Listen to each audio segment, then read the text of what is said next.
Hello, this is Mike from Urban Legends and Mythologies. Today I'm just doing a quick little update episode. I'm going to go into what's going on with the future of the show, what's going to happen in season 3, what's going to happen with merchandise and marketing, and all the questions I get asked, which I don't really have time to respond to.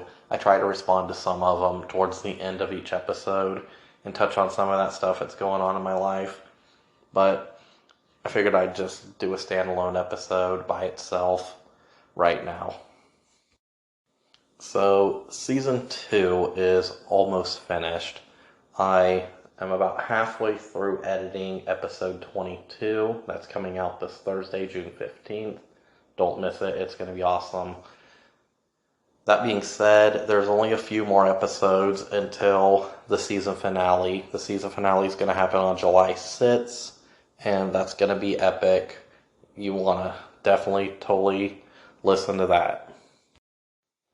After that, the show is going on a 3-week hiatus. It will return on August 3rd and run through January 25th. I have that entire season mapped out. And let me just say that is going to be a very dark season concerning the subject matter. So if you are interested in really dark, gritty stories, we're going to delve into the supernatural. We're going to tell some ghost stories. We're going to talk about possession, the devil, hell. Let me put it this way. The very first episode's the Bell Witch. So if you like that horror movie type stuff, this is going to be the season for you. That being said, it's not all going to be completely dark. There are going to be some episodes to try to break that up because, to be honest, researching that stuff, when you research it, even though I'm half drunk when I'm making the episode or recording the episodes, the research is really intense. Just to do one 15-20 minute episode, that takes about 4 hours of research right there. And speaking of time, yes, I do try to get these episodes out weekly. And to get these episodes out weekly, sometimes editing on the back end has to suffer. Now, I admit right now, in these early stages, I still have kind of a ghetto setup. My setup's basically a Raspberry Pi plugged into a Snowball Blue microphone with a pop filter. In this studio, well, let's be honest, it's my apartment. You can hear it on this as well. There's a distinct echo. I have very high ceilings, and I'm kind of a minimalist, so there's not a lot of stuff in this apartment, so I haven't even got the budget right now to put up like some foam insulating, sound insulating panels or whatever you want to call them. So until I get that funding, it's probably going to still sound kind of echoey and kind of raw, especially with the editing. To be honest, to edit a 15-minute episode and get 15 minutes of usable material, it's about 3 hours of actual recording, and then it's about another hour to an hour and a half of editing just to make a very raw edit. So season 3 might still have that raw editing style, but hey, to be honest, I personally prefer that raw editing style. I never sat out to do a real slick, super well edited podcast like that. What's his name? That Rogan guy. He's got a whole team. You see these podcasts with hundreds of thousands of listeners, and they have entire teams of editors that do all the work for them. I can't afford that. I'm just your average hillbilly from Ohio. I have a day job, and most of my money goes towards, rent and food and stuff. So I guess what I'm saying is, until I can update some equipment, until I can get some soundproofing, until I can get some more free time to really edit these the way, not really super raw, but just a little bit better to make the sound experience a little better. Yeah, the next season's probably most likely going to be this raw sound, but like I said, I kind of prefer this raw sound because that's me. Raw, down and dirty, honest.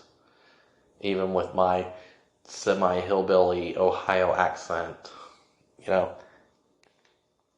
I don't like those podcasts where it sounds super professional and overly done. It's like, what's the point?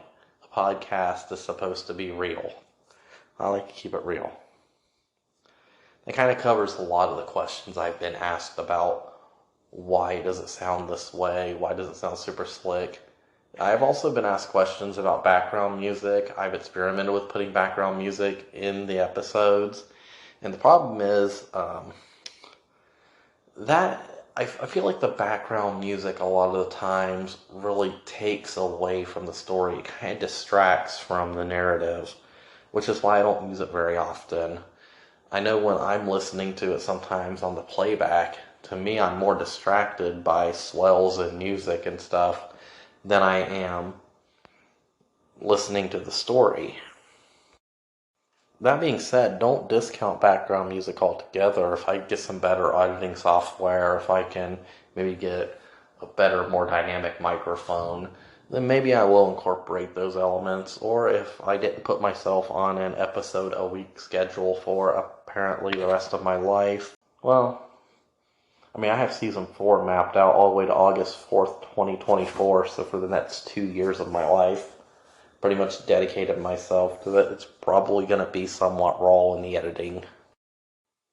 But the next thing I've been asked is the 5-minute mythology segments. I get a lot of questions about those because, for one, they only lasted, I only did them a few episodes as like filler episodes for this season. It was kind of an experimental thing. But as I said at the beginning, it was really derived from ideas that I had where I didn't really have enough source material to really stretch those out beyond 5 or 7 minutes or whatever. The one I get asked about the most is Amelia Earhart. How could you put the disappearance of Amelia Earhart as a 5-minute segment? Well, to be honest, if you want to read a biography about Amelia Earhart, go ahead. She had a fascinating life. She influenced a lot of great things. She was a suffragette. She started in '99. She was a great woman. But the focus of this show wasn't really her life. It was her disappearance. And her disappearance really didn't give enough source material to really stretch that out. Therefore, it's a short segment. And I will be releasing further 5-minute mythology segments in the future. They're probably going to happen during interims, or there might be bonus episodes or exclusive episodes or something. But those are really reserved for urban legends, ghost stories, stuff that doesn't really have a lot of source material to work off of. And speaking of exclusives, let's get a little bit into what's my future marketing plan for this, because believe it or not, this thing started out as a joke, but it has evolved into an actual thing where I have to have a marketing plan. And a little bit of that is really you guys, you listeners. I depend mostly on word of mouth for the growth of this show. I admit I do go on social media, and I only really do this on 3 or 4 social medias, and I just spam links out every time there's an episode. And it's my personal social media. So it's my personal Facebook profile, my personal Instagram profile. So if you're looking for urban legends and mythologies as a standalone Facebook or Instagram page, that doesn't exist, at least not yet. Part of it is because this whole thing's experimental. It hasn't really grown a whole lot yet. I mean, it has grown a lot. It's grown more than I ever expected it to. It's around the world. But with that, I don't feel like I have enough traffic so far to really spend a lot of time and effort creating those. Now, if somebody tells me to create it and that they're going to invite people, that's great. And that's the thing. Part of this is you guys. I would really like it if you guys help me spread the message, because I can talk about it till I'm blue in the face, but I work a day job. I only interact with 30, 40 people in my life. Now, I could go around handing out my business cards and stickers to everybody I meet, but at the end of the day, growth is organic. And a big help comes from those people who are supporting me through those paid like subscriptions. You know, you go to my Spotify, you click support this podcast, it gives you those 3 little price points, and you can monthly subscribe basically. Now, so far, I haven't done anything as of merch yet for those people, for like exclusive things for those people, but those are in the works. I do have ideas for episodes. I actually have ideas to put episodes on old school 3.5-inch floppy disks. Now, how that's going to work, I could get into all the details, but they're going to be short episodes because, let's be honest, these 3.5-inch floppy disks from the 90s, early 2000s, they only hold 1.44 megabytes of data. So it's going to be like an MP3 that's compressed and probably not that great sound quality. But that is a future project for people who are like hardcore enthusiasts and who want that. And that's going to be like a super exclusive thing. And to be honest, it's going to take a lot of time to create. So it'll probably be tailor-made episodes that they want to hear, that they're going to pay me, and I'm going to create the disc and I'm going to send it out to them. I kind of have it mapped out in my head. I won't get into all of it here. This is already running a little long. It's running almost as long as an actual episode. But that's one marketing thing. I still have my business cards and my stickers that I'm handing out to everybody. And the next subject is video. Why is it not on video? Well, 2 reasons. One, sound editing is hard enough when you're one person. Put video editing on top of that, and that's a huge, huge undertaking, and I'm still very amateurish at video editing. Now, the show actually does have a YouTube page. I created that last year when I first created the show. It was for back cataloged episodes, and those, I did kind of like almost like a clip art slideshow type thing, and I haven't really done anything with it since I think January, because life just gets in the way. But maybe I'll revisit that in the future. So that's the thing, like video, I would love to do it, but I already have some other projects in mind for like video type projects. I kind of have this like idea for a retro electronics kind of show. Kind of different from the ones you see, because everybody's like retro electronics. It's like, oh, I got an old Nintendo, an old Commodore 64. Well, this is going to focus more on like retro things, like old cameras, old cell phones that are already retro, stuff like that, calculators, maybe get into some early computing, but some of it's also going to be like cobbling together crap that's like obsolete and outdated for modern uses. But I digress. That's going to be its whole own thing. The last thing I'm really going to get into is season 4 and the future beyond that.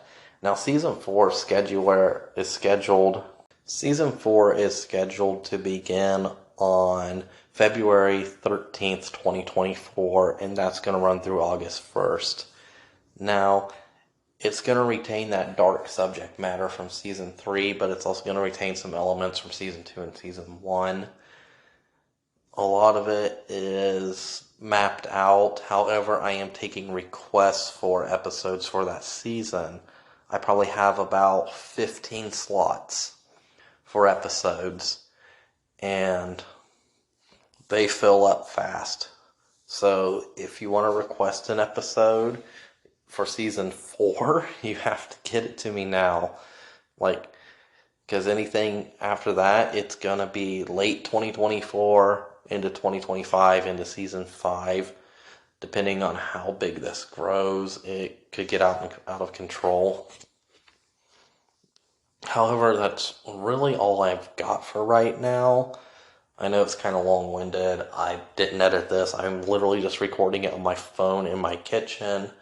But as always, I do thank you guys for listening. It's because of you and you guys spreading the word. This thing has grown. It has gone around the world. I think I've got like 16 different countries on 6 different continents. Sans Antarctica.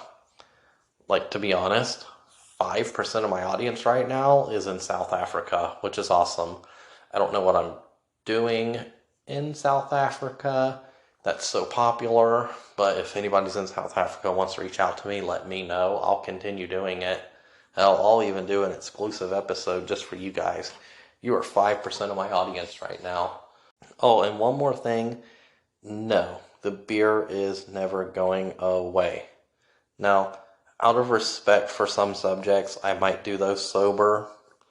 However, the whole idea when this thing originally started was I was going to get drunk and make fun of basically conspiracy theories. That was the whole thing. I was drunk one night with my ex-wife making fun of conspiracy theories, and she was like, if you made this into a podcast, people would listen to it.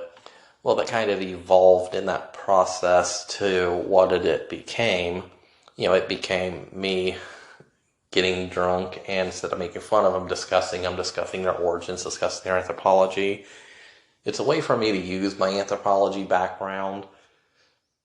It's something I never really used professionally, so this just helps me do that.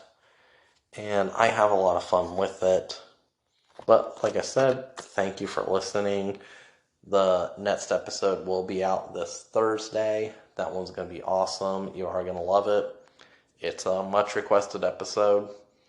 And on that note, I will see you guys in the next episode.